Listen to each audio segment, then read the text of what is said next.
நிகழ்வுகளில் நம்முடைய பங்களிப்பு என்னவாக இருக்கிறதோ அதே போன்று தீய செயல்களை தட்டி கேட்பதிலும் நம்முடைய பங்களிப்பு அதிகமாக இருக்க வேண்டும் என்கிறார் மனுஷபுத்திரன் அவர்கள். நிகழ்ச்சியில் அடுத்த பகுதியாக வரவிருப்பது தீதும் நன்றும்.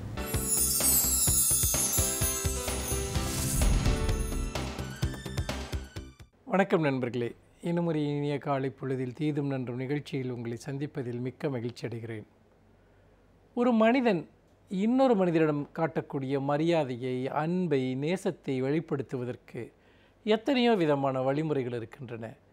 ஒரு விதத்தில் ஒரு மனிதன் இன்னொரு மனிதனிடத்தில் தன்னுடைய அக்கறையையும் அன்பையும் செலுத்துவதற்கு இருப்பதிலேயே மிகச்சிறந்த வழி என்பது அந்த மனிதனை தொடுவதாகும், அந்த மனிதனோடு கை குலுக்குவதாகும், அந்த மனிதனை ஒரு கணம் அணைத்துக் கொள்வதாகும்.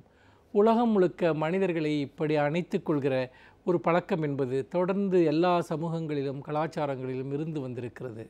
ஏனென்று கேட்டால் இந்த தொடுதல் என்கிற ஒரு உணர்ச்சி தான் மனிதனுடைய ஆதாரமான ஒரு உணர்ச்சி.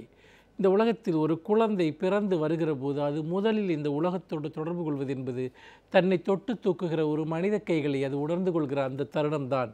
அதன் மூலமாகத்தான் அது தன்னுடைய முதல் மொழியை, முதல் தொடர்பை அது இந்த உலகத்தோடு உருவாக்கி கொள்கிறது என்று சொல்லலாம். காலகாலமாக 1000 வார்த்தைகளால் சொல்ல முடியாத விஷயத்தை ஒரு சிறிய தொடுதல், ஒரு மனிதனுடைய ஒரு சிறிய ஸ்பரிசம் நமக்கு உணர்த்தி விடுகிறது. அந்த விதத்தில் தான் தொடர்ந்து மனிதர்களை தீண்டுவதை, மனிதர்கள் தொடுவதை ஒரு மிகப்பெரிய அளவிற்கு அன்பினுடைய ஒரு வெளிப்பாடாக ஒரு சமூகம் பார்க்கிறது.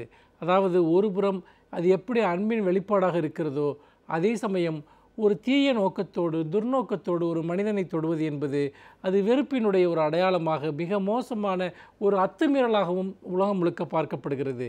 அதாவது ஒரே செயல்தான், ஆனால் அதனுடைய நோக்கம் கருதி அது நேர்மறையாகவோ எதிர்மறையாகவோ பார்க்கக்கூடிய ஒரு விஷயத்தை நாம் பார்க்கிறோம். பல சமயங்களில் நாம் ஒரு துயரப்படுகிற ஒரு மனிதனுக்கு அல்லது நாம் நேசிக்கிற ஒரு மனிதனுக்கு நம்முடைய ஒரு சிறிய ஸ்பரிசம், அந்த ஸ்பரிசத்தில் வெளிப்படக்கூடிய நம்முடைய மன உணர்வுகள், அதைப்போல வேறு எந்த விதமான வார்த்தைகளும் செயலும் நம்முடைய அன்பை வெளிப்படுத்துவதில்லை என்பதுதான் உண்மை. ஆனால் பல சமயங்களில் இந்த தொடுதல் என்பது சமூகத்தில் பல்வேறு விதமான காரணங்களால் ஏற்கப்படக்கூடியதாகவோ மறுக்கப்படக்கூடியதாகவோ இருந்து வந்திருக்கிறது. நம்முடைய சாதிய சமூக அமைப்பில் ஒரு மனிதன் இன்னொரு மனிதனை தொடுவது என்பது பல்வேறு விதமான அவனுடைய சாதிய ஒரு அந்தஸ்து சார்ந்த ஒரு விஷயமாக இருக்கிறது. மனிதர்களை தொடாதே என்று விளக்குவது தான் இந்த சமூகத்தில் இருக்கக்கூடிய மிக முதன்மையான ஒரு புறக்கணிப்பு. ஒரு மனிதனை நீங்கள் அவமானப்படுத்துவது அல்லது ஒரு மனிதனை நீங்கள் வேறொருவனாக நீங்கள் நினைப்பது என்பது நீ என்னை தொடாதே என்று சொல்வது தான். அதனால் தான் சாதியம் சார்ந்த ஏராளமான ஒரு விஷயங்கள் நம்முடைய சமூகத்தில் இந்த தொடுதலின் மூலமாகவே அது தொடர்ந்து நிலை பெற்று வந்திருப்பதை பார்க்கிறோம்.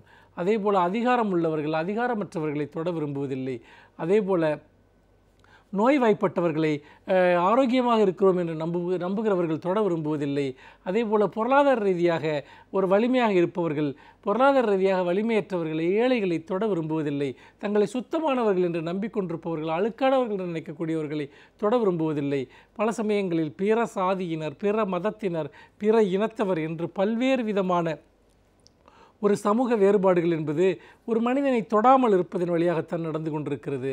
அந்த வகையில் சமூக புறக்கணிப்பினுடைய ஒரு ஒட்டுமொத்த வடிவமாக இந்த தொடுதல் என்பதுதான் இருக்கிறது. அதனால்தான் இந்த அன்டச்சபிலிட்டி என்பதை, அதாவது தீண்டாமை என்பதை ஒரு உலகத்தினுடைய மிகப்பெரிய ஒரு பாவமாக காந்தியடிகள் வரையறுத்தார். இப்படியாக இந்த தொடாமல் இருப்பது மனிதர்களுடைய ஸ்பரிசத்தை விளக்குவதன் வழியாக ஒரு மிகப்பெரிய அளவிற்கான சமூக ஏற்றத்தாழ்வுகளும் அகங்காரங்களும் சமூகத்தில் தொடர்ந்து கட்டியெழுப்பப்படுகின்றன. இந்த செய்திகளை பேசுகிற போது, சிந்தனைகளை பகிர்ந்து கொள்ளுகிற போது நான் சமீபத்தில் பார்த்த ஒரு சிறிய செய்தி எனக்கு நினைவுக்கு வருகிறது. அதாவது பின்லாந்தில் நடந்த ஒரு சம்பவம், அதனுடைய காணொளியை, வீடியோ பதிவை நான் பார்த்தேன்.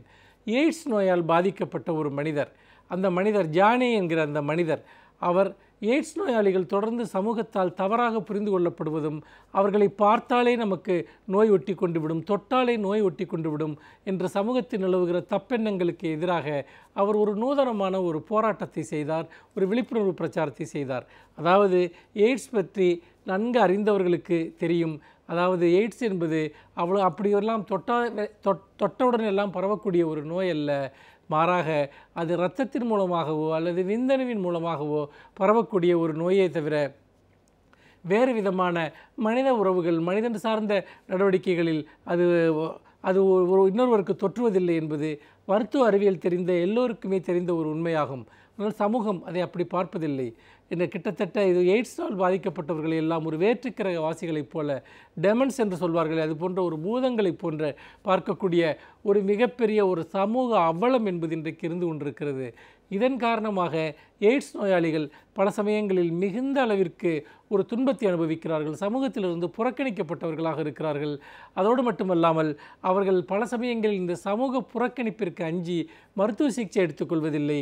அப்படி மருத்துவ சிகிச்சைக்கு போகாமல் அந்த நோய்களை மறைத்து கொண்டு வாழ்வதன் மூலமாக மேலும் பலருக்கு அந்த நோயை அவர்கள் பரப்பக்கூடியவர்களாக மாறுகிறார்கள். உண்மையில் சமூகத்தில் நீங்கள் எய்ட்ஸ் நோயாளிகளை ஒதுக்காமல் அவர்களை நம்மில் ஒருவராக ஏற்றுக்கொண்டாலே அவர்களுக்கு உண்மையில் அவர்கள் உயிர் வாழ்வதற்கான ஒரு குறைந்தபட்சமான ஒரு ஆறுதலும், அவர்கள் மேலும் நோய்களை பரப்பாமல் இருப்பதற்கான ஒரு பாதுகாப்பும் சமூகத்திற்கு கிடைக்கும். ஆனால் இந்த ஒரு மனோபாவம் என்பது, இந்த எய்ட்ஸை பற்றிய இந்த அச்சம் என்பது, அதாவது நிறைய மூட நம்பிக்கைகள் சார்ந்த அறிவியல் பூர்வமான எந்த ஆதாரமும் பெற்ற பயங்கள் என்பது உலகம் முழுக்க இருந்து வருகிறது.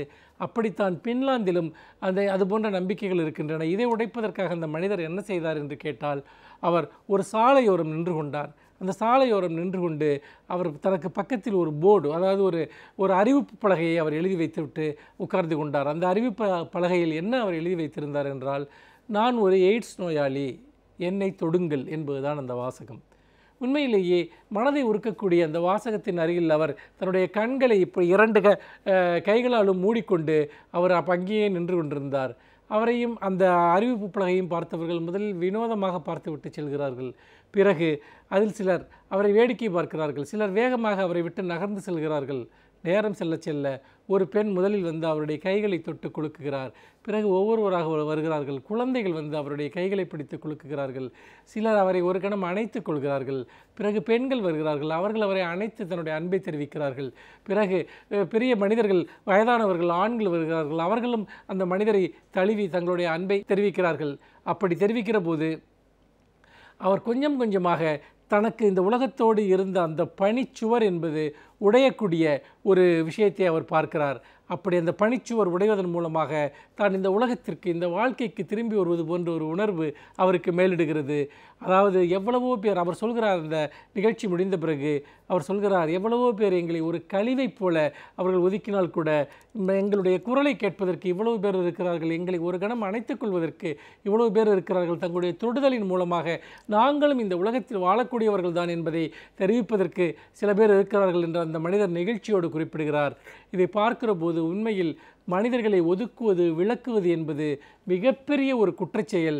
மனிதனை ஒரு சிறிய தொடுதலின் மூலமாக நம்மில் ஒருவராக யாரெல்லாம் நோய்மையின் காரணமாக, சமூக ஏற்றத்தாழ்வுகளின் காரணமாகவோ அல்லது வேறு விதமான சாதிய அடையாளங்களின் காரணமாகவோ விளக்கப்பட்ட மனிதர்களை ஒரு கணம் நாம் அணைத்துக் கொள்வதன் வாயிலாக இந்த சமூகம் உருவாக்கிய அந்த பனிச்சுவரை நாம் தூள் தூளாக உடைத்து விடலாம் என்பதுதான் இந்த மனிதர் சொல்லக்கூடிய முக்கியமான செய்தியாக இருந்தது என்று சொல்லி மீண்டும் இன்னும் ஒரு புதிய சிந்தனையோடு உங்களை சந்திக்கிறேன். நன்றி, வணக்கம்.